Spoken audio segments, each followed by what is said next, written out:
আসসালামু আলাইকুম। উপন্যাস আমৃত্যু ভালোবাসি তোকে, পর্ব ৫৭। লেখনীতে সালমা চৌধুরী। যাকে ঘিরে মেঘের লক্ষাধিক স্বপ্নের পাহাড় বুনেছে, সেই আবির ভাইয়ের বুকে মাথা রেখে সারা রাত কাটিয়েছে, এটা ভেবেই মেঘের দু চোখ আনন্দে ছলছল করছে। বুকের ভেতর অজানা অনুভূতি জেগে উঠেছে। আবিরের হাতের দিকে তাকিয়ে মেঘের মন অধিকতর পুলকিত হচ্ছে। মেঘ আর চোখে নিগুড় দৃষ্টিতে আবিরের সুষুপ্ত দৃষ্টতায় কিছুক্ষণ তাকিয়ে রইল। চোখ সরানো বা পলক ফেলার কথা বেমালুম ভুলে গেল। অজান্তেই কাদম্বিনীর ঠোঁটে লেগে আছে লালিত হাসি। মেঘের স্বাভাবিক চেহারা মুহূর্তের মধ্যেই লজ্জায় লাল হয়ে গেছে। ক্ষণে ক্ষণে আবিরের অভিমুখে চেয়ে থাকার শক্তি হারিয়ে ফেলছে। দুর্বেদ্য আবেশে মেঘের চোখ টানছে। মনের বিরুদ্ধে নিজেকে অক্লিষ্ট রাখার নিরবধি চেষ্টা চালাচ্ছে। আচমকা মেঘের নিঃশ্বাস থমকে গেছে। মনের কোণে একটা গুঁড়ো প্রশ্ন উদ্বেগ হলো। মেঘ নিজেকে নিজে প্রশ্ন করলো, আবির ভাইয়ের জ্ঞান কখন ফিরেছে? আর উনি কি সজ্ঞানে আমায় ধরেছেন নাকি ঘুমের ঘোরে? মেঘ শুকনো ঢোক গিলল। হুড়হুড় করে বুক কাঁপছে, সাথে লজ্জায় রাঙা হয়ে আছে কাদম্বিনীর উজ্জ্বল চেহারা। এভাবে আর থাকা সম্ভব হচ্ছে না। মেঘের হৃৎপিণ্ডের কম্পনে আবির যে কোনো সময় সজাগ হয়ে যেতে পারে। তাই মেঘ ঘুরে কাঁপা কাঁপা হাতে আবিরের হাতটা সরিয়ে কোনো রকমে উঠল। চুল ঠিক করে ওয়াশরুম থেকে ফ্রেশ হয়ে বেরিয়ে মাথায় ওড়না দিতে দিতে তাড়াতাড়ি দরজা খুলে দিল। হাতে ফোন নেই, নেই কোনো ঘড়ি। কত বেলা হয়েছে তা বোঝার উপায়ও নেই। মেঘের দরজা খোলা শব্দে তানভীর হকচকিয়ে উঠল। এসে ধীর কণ্ঠে শুধালো, ভাইয়ার জ্ঞান ফিরেছে? মেঘ শান্ত স্বরে বলল, মনে হয় ফিরেছে, এখন ঘুমাচ্ছেন। ভাই বোনের কথোপকথন শুনে রাকিবের ঘুম ভেঙে গেছে। তড়িঘড়ি করে উঠে উত্তেজিত কণ্ঠে প্রশ্ন করল, আবির উঠেছে? মেঘ এপাশ ওপাশ মাথা নেড়ে বলল, না। মেঘ সাইড হয়ে দাঁড়াতেই রাকিব আর তানভীর রুমে ঢুকলো। ওদের হালকা পাতলা কথাতে আবিরের ঘুম ভেঙে গেছে। আবির চোখ পিটপিট করে একে একে তানভীর, রাকিব আর মেঘের দিকে তাকালো। সম্পূর্ণ রুমে একবার চোখ বুলিয়ে আবির পুনরায় তানভীর আর রাকিবের দিকে তাকিয়েছে। রাকিব ভ্রুকুচকে গম্ভীর মুখ করে আবিরের দিকে তাকিয়েছে। আবির এক মুহূর্ত চেয়ে থেকে আকস্মাৎ মলিন হাসল। আবিরের হাসি দেখে রাকিবের মেজাজ গরম হচ্ছে।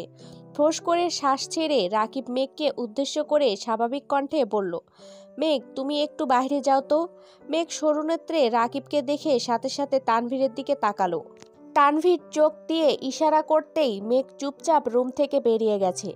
রাকিব রাগী স্বরে বলল, তানভীর দরজাটা বন্ধ কর। রাকিবের কথা মতো তানভীর তাই করলো। রাকিব আশেপাশে তাকিয়ে হঠাৎই এগিয়ে গিয়ে রুমের এক কর্নার থেকে একটা পাইপ মাথার উপর তুলে দ্রুত আসতে নিলে আবির চেঁচিয়ে ওঠে, এই! তানভীর রাকিবের দিকে তাকিয়ে সহসা ছুটে গিয়ে পেট বরাবর শক্ত করে ধরে বলল, কি করছো তুমি? রাকিব রাগান্বিত কণ্ঠে বলল, ওর যে হাত আর পাটা ঠিক আছে ওইটাও ভেঙে ফেলবো। মরার যখন এত শখ তাহলে ভালো করেই মারি। তানভীর ধীর কণ্ঠে রাকিবকে বলল, থাক বাদ দাও, এমনিতেই ভাইয়ার অবস্থা খারাপ। রাকিব পাইপ হাতে নিয়ে আবিরের কাছে আসতে আসতে রাগে কটকট করে বলল, তোর ফাটা মাথা আরো ফাটিয়ে দিব। আবিরের ঠোঁটে এখনো হাসি লেগেই আছে। আবির মৃদুস্বরে বলল, তোর ইচ্ছে হলে দে ফাটিয়ে। রাকিব গম্ভীর মুখ করে বলল, আবির, তোর সাহস দেখে আমি অবাক হয়ে গেছি। তুই কিভাবে পারলি এমন কাজ করতে? আবির ভ্রু গুটিয়ে মুখ ফুলিয়ে বলল, আমি ইচ্ছে করে করছি নাকি? রাকিব পুনরায় বলল, মেঘ কি বলছে না বলছে তুই এতেই চটে গিয়ে মরতে চলে গেলি? তুই কি ভাবছিলি তুই মরে গেলেই সবকিছু সমাধান হয়ে যাবে? আমাদের আসা পর্যন্ত অপেক্ষা করতে পারতি তো। মেঘ বললেই হলো, প্রয়োজনে মেঘকে বিয়ের আসর থেকে উঠিয়ে এনে হলেও তোর সাথে বিয়ে দিব। আর কোন ছেলেকে সামান্য পছন্দ করে বলাতে তুই এমন কাণ্ড করে বসলি? মেঘের মনে যত যেই থাকুক সবগুলোকে মেরে সেখানে তোর বসতি স্থাপন না করলে আমিও রাকিব না।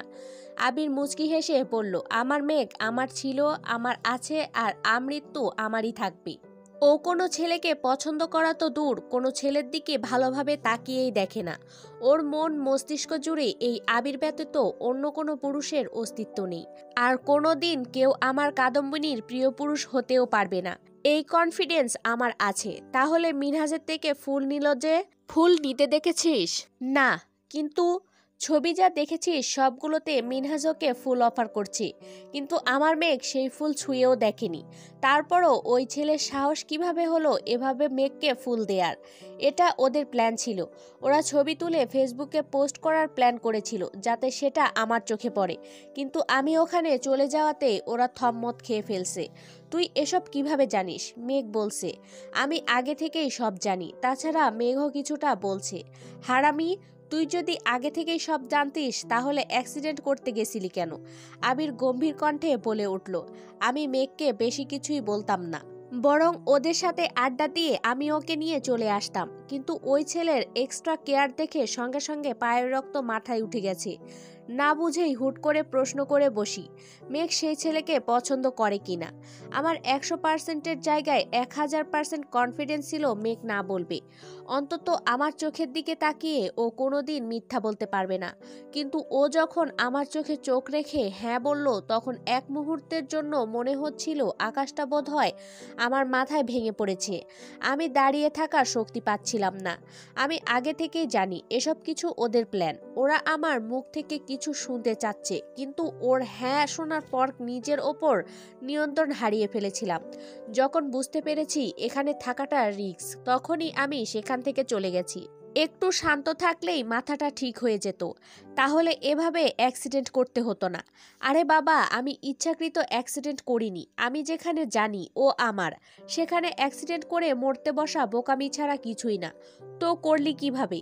ফাঁকা রাস্তা, মন খারাপ, তাই আমি মোটামুটি ভালো স্পিডেই বাইক চালাচ্ছিলাম।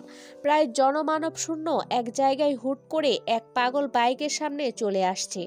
পাগলের অবস্থা তো জানিসই, রাস্তার মাঝখানে এদিক সেদিক ছোটাছুটি করছে। যখন বুঝতে পারছি পাশ কেটে যাওয়া কষ্টকর হবে, ততক্ষণে প্রায় কাছাকাছি চলে গেছি। পাগলের আলামত দেখতে দেখতে স্পিড ব্রেকার খেয়ালই করিনি। আচমকা ব্রেক করাতে স্পিড ব্রেকারে ধাক্কা লাগছে। এমনিতেই মাথা ভর্তি দুশ্চিন্তা, ধাক্কা খাওয়ায় বাইক কন্ট্রোল করার কথা ভুলেই গেছিলাম। এরপর কি হয়েছে জানি না।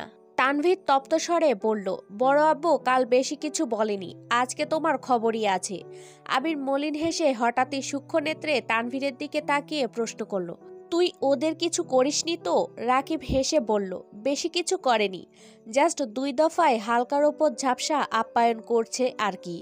আবির সূক্ষ্ম দৃষ্টিতে তাকিয়ে পুনরায় শুধালো, রাকিব যা বলছে সত্যি? কি করছিস তুই? তানভীর চোখ নামিয়ে মৃদুস্বরে বলল, যা করার তাই করেছি। তোমার তাদের নিয়ে ভাবতে হবে না। এখন কোথায় আছে? আছে কোনো এক জায়গায়। তুই বন্যার সামনে মেরেছিস? হ্যাঁ। তোরে আমি কি বোঝাইলাম তানভীর, আর তুই এটা কি করলি? আমি এত মেপে চলতে পারবো না ভাইয়া। ওইটা পাবলিক প্লেস না হলে আর রাকিব ভাইয়ারা আমায় না আটকালে গতকাল ওইখানে ওই ছেলেকে খুন করতাম। আবির শান্ত স্বরে বলল, যুদ্ধ হয় সমানে সমানে, ওরা যতই লাফালাফি করুক না কেন। তোর আমার কাছে ওরা এখনো অনেক ছোট। তানভীর ফোঁস করে শ্বাস ছেড়ে গম্ভীর কণ্ঠে বলল, ছোট হয়ে বড়দের মতো আচরণ করেছি, তাই আমিও আমার রূপ দেখিয়েছি। তোর আচরণে বন্যার তোর প্রতি বিদ্বেষ না চলে আসে। আসলে আসুক, আমার জীবনে আমার ভাই বোনের সামনে বাকি সব কিছু গুরুত্বহীন। সে যদি এতটাই ম্যাচিউর হয় তাহলে আশা করি অবশ্যই বুঝবে। আবির টুকিটাকি কথা বলে হঠাৎই গুরুতর কণ্ঠে বলল, আমার জানটা বাহিরে একা আছে। তানভীর দেখতো আমার ময়না পাখিটা কি করছে। রাকিব মৃদু হেসে বলল, এত পিরিত দেখাতে হবে না। তোর বাসর করার ইচ্ছে ছিল আমাদের জানাতি, সম্পূর্ণ অফিস সাজিয়ে প্রকাণ্ড আয়োজন করে তোদের বাসরের ব্যবস্থা করতাম। আবিরের চোখ উজ্জ্বলতায় ঝলমল করছে, মুখে লাজুক হাসি। তানভীর নিঃশব্দে হেসে পা বাড়াতেই রাকিব সহসা উত্তেজিত কণ্ঠে শোধালো, বাই দা ওয়ে, বাসর রাত কেমন কাটলো আবির? আবির ঠোঁটের কোণে হাসি রেখে উদাসীন কণ্ঠে বলল, ফুলের সুবাস ছাড়া বাসর রাতের সৌন্দর্য ফিকে মনে হচ্ছিল। ফুল দিয়ে সাজাতে পারলি না? রাকিব আবারও চেঁচিয়ে উঠল, বাস কইরে, বাসটা আন কেউ।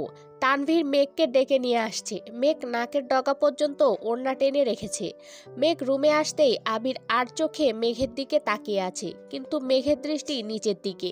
ঘুরে এসে কোনো রকমে আবিরের পায়ের কাছে মাথা নিচু করে বসলো। তানভীর আর রাকিব নাস্তা আনতে বেরিয়ে গেছে। রুমে শুধু আবির আর মেঘ। আবির এক দৃষ্টিতে মেঘকে দেখছে। পাতলা ওড়নার আড়ালে মেঘের কুণ্ড অভিমুখে আবির নিষ্পলক চোখে তাকিয়ে আছে। তৎক্ষণাৎ রুমে আলী আহমেদ খান সহ মালিহা খান এবং হালিমা খান ঢুকলেন। আলী আহমেদ খান রাগী স্বরে বললেন, জ্ঞান ফিরেছে তাহলে? আবির খানিক হাসল, আর কিছুই বলল না। আলী আহমেদ খান গুরুতর কণ্ঠে শুধালেন, তুমি কি ঠিক করেই নিয়েছো তোমার আম্মু আর আমাকে শান্তিতে থাকতে দিবে না? আবির কণ্ঠ খাদে নামিয়ে শান্তস্বরে বিড়বিড় করে বলল, আপনাদের শান্তির জন্য প্রয়োজনে নিজের মনকে পুড়িয়ে ছারখার করে দিব। আলী আহমেদ খান ভারী কণ্ঠে শুধালেন, তানভীর কোথায়? নাস্তা আনতে গেছে। আলী আহমেদ খান হুঙ্কার দিয়ে উঠলেন, তোমাদের মতো বয়সে বিজনেস করে একা হাতে সংসার সামলিয়েছি, আর তোমরা? আজকে তুমি অ্যাক্সিডেন্ট করে পড়ে আছো, দুদিন পর তানভীর অ্যাক্সিডেন্ট করবে। এই বয়সে এসেও তোমাদের জন্যই টেনশন করতে হবে নাকি? আবির মৃদু হেসে ভারী কণ্ঠে বলল, এই তানভীর, তুই কিন্তু কোনোভাবেই অ্যাক্সিডেন্ট করিস না। তানভীর আচ্ছা বলতেই আলী আহমেদ খান পেছন ফিরে তাকালেন। তানভীর রুটি, কলা আরও অন্যান্য খাবার নিয়ে আসছে। মালিহা খান শীতল কণ্ঠে আবিরকে বললেন, সাবধানে গাড়ি চালাতে পারিস না? হালিমা খান স্বাভাবিক কণ্ঠে বললেন, খাবার নিয়ে আসছি, আগে খাবার খেয়ে নে। মেঘ নীরব দর্শকের মতো মাথা নিচু করে চুপচাপ বসে আছে। মালিহা খান আবিরের হাত মুখ ধুয়ে দিয়েছেন। কিছুক্ষণ পর ডাক্তার এসে দেখে গেছেন। ডাক্তার চলে যাওয়ার পর মালিহা খান নিজের হাতে আবিরকে খাইয়ে দিতে লাগলেন। তানভীর, রাকিবও খাচ্ছে। হালিমা খান স্বাভাবিক কণ্ঠে শুধালেন, মেঘ, তুই খাবি না? খিদা নেই, পরে খাবো। আবির তানভীরের দিকে তাকিয়ে ইশারা দিতেই তানভীর বসা থেকে উঠে এসে স্বাভাবিক কণ্ঠে মেঘকে বলল, হা কর। মেঘ বলে, খাবো না আমি, হা করতে বলছি। মেঘ মাথা তুলে অল্প করে হা করলো। তানভীর মেঘকে খাইয়ে নিজেও খেয়ে নিয়েছে। খাওয়া শেষ হওয়ার 10 মিনিটের মধ্যে জান্নাত আর আবিরের ফুপি রুমে ঢুকলো। ওনাদের দেখে সবাই আশ্চর্য নয়নে তাকিয়ে আছে। আলী আহমেদ খান বোনের দিকে এক পলক তাকিয়ে ভারী কণ্ঠে বললেন, তুই এখানে? তোদেরকে খবর দিয়েছি। জান্নাত ধীর কণ্ঠে বলল, আসসালামু আলাইকুম। আমার ভাইয়া আমাদের খবর দিয়েছেন। মাহমুদা খান কোনো কথা বললেন না। ভেতরে এসে আবিরের দিকে তাকিয়ে তপ্ত স্বরে বললেন, এখন শরীর কেমন? আবির আর চোখে মেঘের দিকে তাকালো। সহসা স্বাভাবিক কণ্ঠে জবাব দিল, আলহামদুলিল্লাহ, ভালো। আলী আহমেদ খান গম্ভীর কণ্ঠে শুধালেন, তোমার ভাইয়া কে?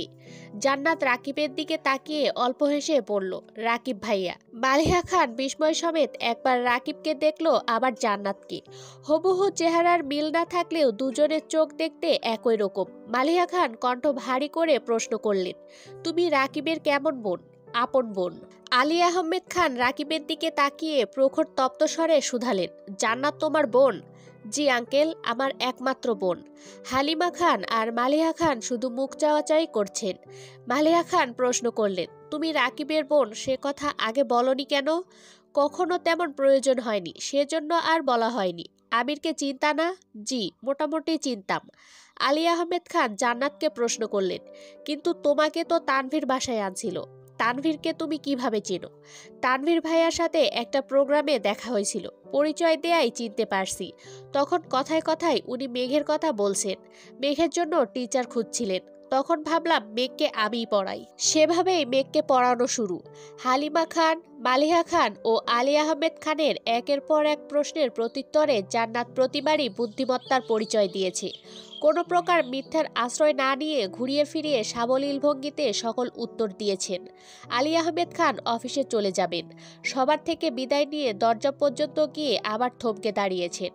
মাহমুদা খানের দিকে তাকিয়ে ভারী কণ্ঠে বললেন, বাসায় আসিস। জান্নাত আলী আহমেদ খানের দিকে তাকাতেই আলী আহমেদ খান মৃদু হেসে বললেন, তোমার শাশুড়িকে নিয়ে আমাদের বাসায় এসো। জি আচ্ছা।